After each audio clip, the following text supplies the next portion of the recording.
성경의 숲을 걷다. 오늘은 창세기 29장입니다. 베들에서 기대하지 않았던 하나님의 축복과 인도하심을 받은 야곱은 드디어 900km를 걸어 외삼촌 라반이 거하는 땅에 이르렀습니다. 아마도 베들에서 하나님을 만난 일로 인해 큰 기대와 소망을 가지고 달려왔던 여정이었을 것입니다.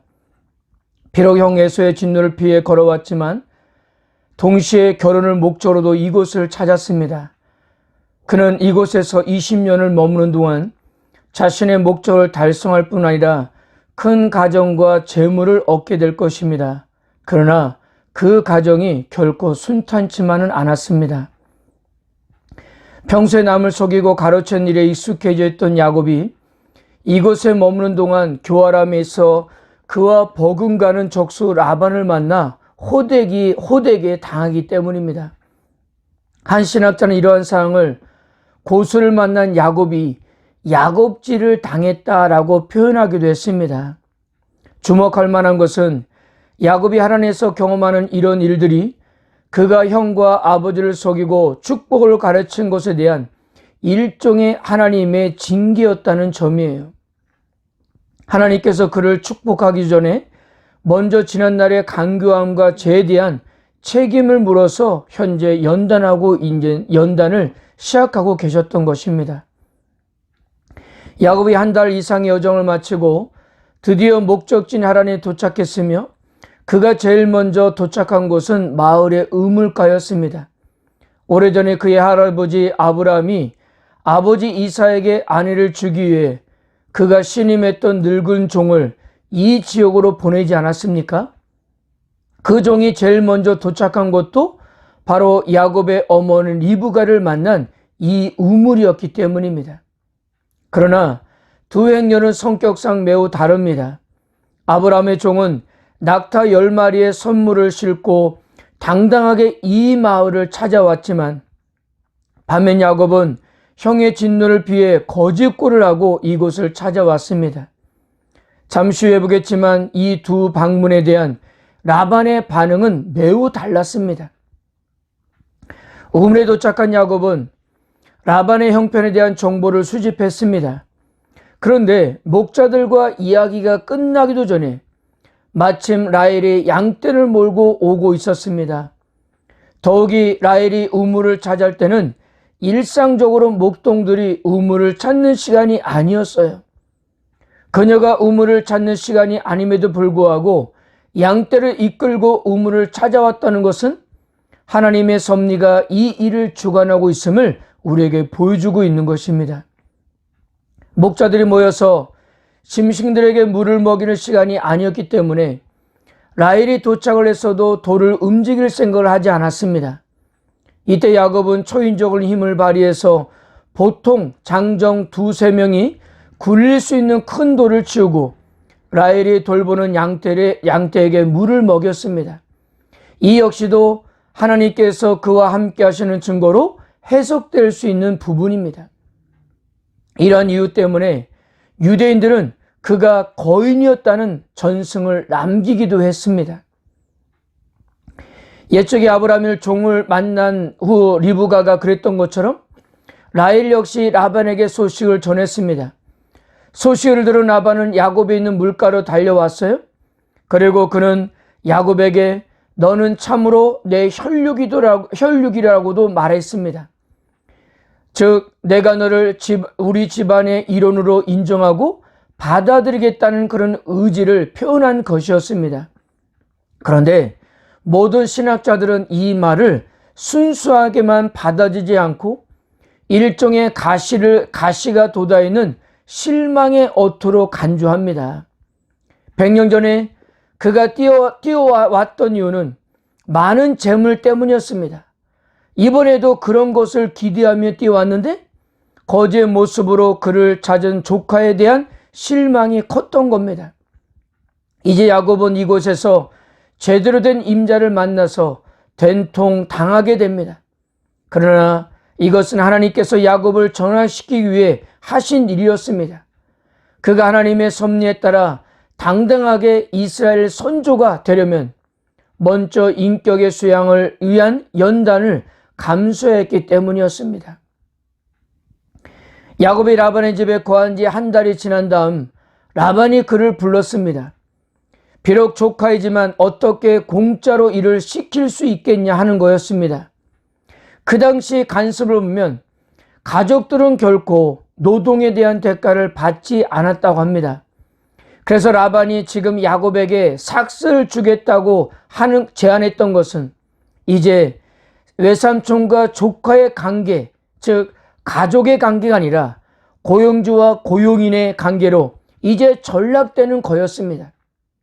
이제부터 착취하는 고용주와 쉼없이 당하는 고용인의 관계로 20년 동안 지속되는 것을 우리는 보게 될 것입니다. 당시 남자가 아내를 데려오면 처가에 지불한 몸값은 보통 은 30에서 40세겔이었다고 합니다. 은 10세겔은 노동자의 1년 봉급이라는 점을 감안할 때 야곱은 70세겔을 지불한 것과 마찬가지였어요. 다른 사람보다 배나 더 냉격이 된 것입니다. 이러한 조건은 라반이 야곱을 착취하고 있음을 명백하게 드러내고 있는 거였습니다. 그러니까 야곱이 드디어 임자를 만난 거예요. 그것도 아무도 도와줄 수 없는 타국에서 말입니다. 성도 여러분, 사람은 심는 대로 거둔다는 것을 꼭 기억하시기를 바랍니다. 이런 라반의 제안에 야곱은 작은 딸 라헬을 위해서 7년 동안 섬기겠다고 했습니다. 창세기자는 야곱이 라헬을 무척 사랑했기 때문에 7년을 며칠같이 여겼다고 했습니다. 이때 야곱의 나이가 70에서 80세였기 때문에 사랑하는 여인을 위해서 7년을 기다리는 것은 식은 죽 먹기였을 겁니다. 정말 7년이 수일처럼 지나갔고 야곱은 라반에게 내 아내를 내게 주소서라고 요구했습니다. 라반은 동네 사람을 불러 잔치를 베풀었고 야곱은 너무 기뻐서 코가 비뚤어지도록 마셨을 것입니다. 그리고 늦은 밤에 드디어 장인이 꾸며놓은 신방에 들어가 사랑하는 여인을 껴안고 첫날밤을 보냈습니다. 그러나 일은 여기서부터 시작되었어요. 자기도 모르는 사이에 신부가 바뀌어 있었던 것이었습니다. 교활한 외삼촌 라반이 쓸 수 있는 방법을 다 총동원해서 야곱을 속였던 거였습니다. 마치 야곱이 아버지의 침침한 눈을 빌미로 그를 속였던 것처럼 말입니다. 그 순간 야곱의 머리에 아차, 외삼촌에게 당했구나 라는 생각이 스쳤을 거예요. 야곱이 라반에게 항의하며 사용했던 동사 속이다는 에서가 야곱이 자기와 이삭에게 한 일을 설명할 때 사용한 동사와 동일한 동사였습니다. 결국 라헬을 위해서 다시 7년을 일해야 했습니다. 그리고 레아와 결혼식 잔치를 끝난 7일 이후에 라헬과 결혼을 올릴 수가 있었습니다. 처음 7년은 사랑하는 라헬을 위한 기간이었기 때문에 천국 같은 시간이었을 거예요. 그러나 앞으로 7년은 견디고 힘든 지옥 같은 시간이 되었을 것입니다. 이것이 유래되어 오늘날에도 유대인들의 결혼 축제는 7일 동안 계속되었다고 합니다. 한 가지 주목해야 할 점은 이 사건은 야곱이 축복을 가르친 사건과의 연결성입니다. 야곱은 아버지 이삭에게 동생을 형이라고 속였습니다. 이 사건에서는 라반이 야곱에게 형을 동생이라고 속였습니다. 정반대의 일이 벌어지고 있는 거였습니다. 심은 대로 거두게 하시는 하나님의 심판이었던 겁니다. 창세기자는 이 사건을 통해 하나님께서 야곱이 이삭을 속여 형의 축복을 가로챈 것은 결코 기뻐하지 않았던 것을 명백하게 밝히고 있는 거였습니다. 그러므로 우리는 결과를 가지고 그 가정을 정당화시키려는 생각은 버려야 합니다. 하나님은 도덕성을 중요시 여기는 분이기 때문에 결코 거룩하지 않는 방법으로 그를 섬기는 것은 기뻐하지 않으십니다. 그러므로 사랑하는 성도 여러분, 하나님의 역사는 항상 삼위일체가 되어야 함을 여러분 꼭 기억하세요. 하나님의 뜻, 하나님의 때, 하나님의 방법입니다. 여러분들이 어떠한 일을 계획하고 추진하고 계십니까?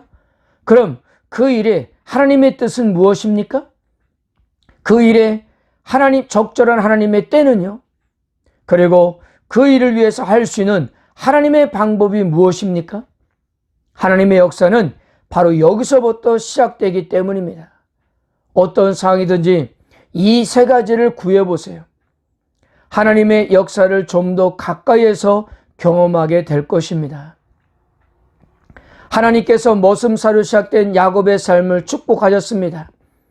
베델에서 내가 어디로 가든지 내가 너와 함께라는 약속을 신실하게 지키고 계셨습니다. 야곱은 우물가에서 라헬을 만난 순간부터 그녀에게 마음을 빼앗겼으며 레아와 결혼한 후에도 지나치게 라헬만 편애했습니다. 레아는 그저 야곱의 주위를 맴돌았을 뿐이에요. 야곱이 레아를 갖가지 않았던 것은 아마도 그의 마음속에 응어러져 있던 감정 때문이었을 거예요. 아유, 저 사람만 아니었어도 내가 7년을 더 종살이 할 필요가 없었는데.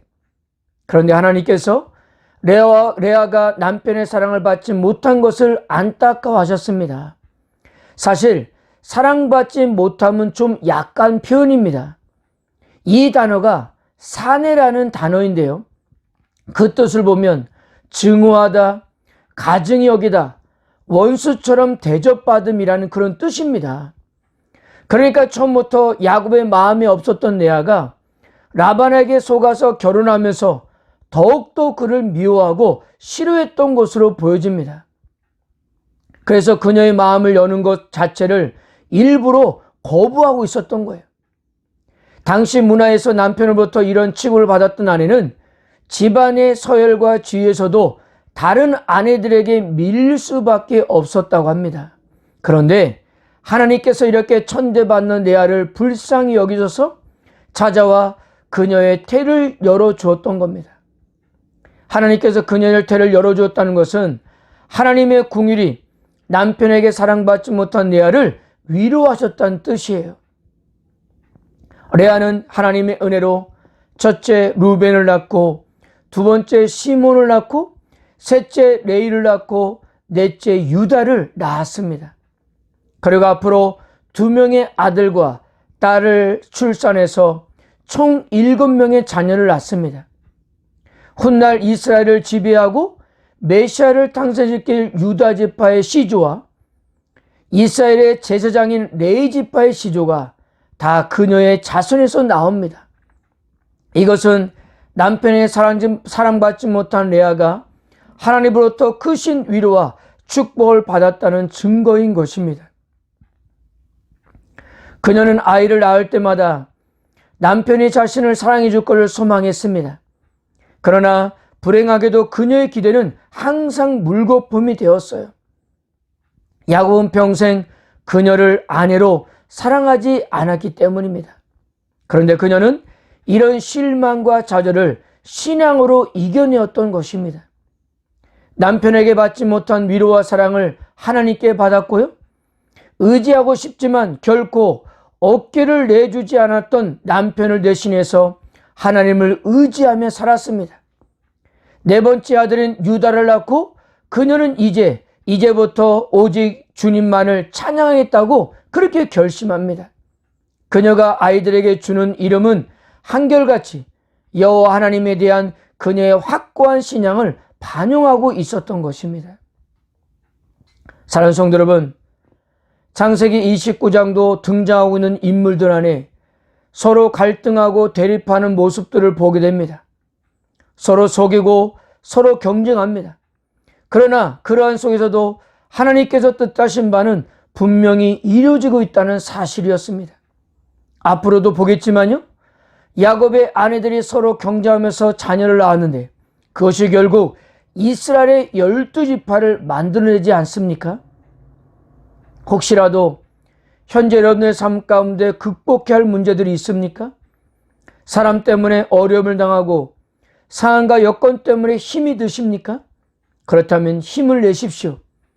그것은 하나님께서 우리 인생 가운데 이루시고자 하는 뜻을 이루는 가정이기 때문입니다. 어떤 상황이라 할지라도 우리에게 된 하나님의 뜻은 결코 포기될 수 없음을 믿으시고 오직 주님만을 바라보면서 이 믿음의 길을 인내하면서 묵묵히 걸어가는 우리 모든 성도가 되기를 주님으로 축복합니다. 오늘도 그런 은혜가 함께 하시기를 주님의 이름으로 축복합니다.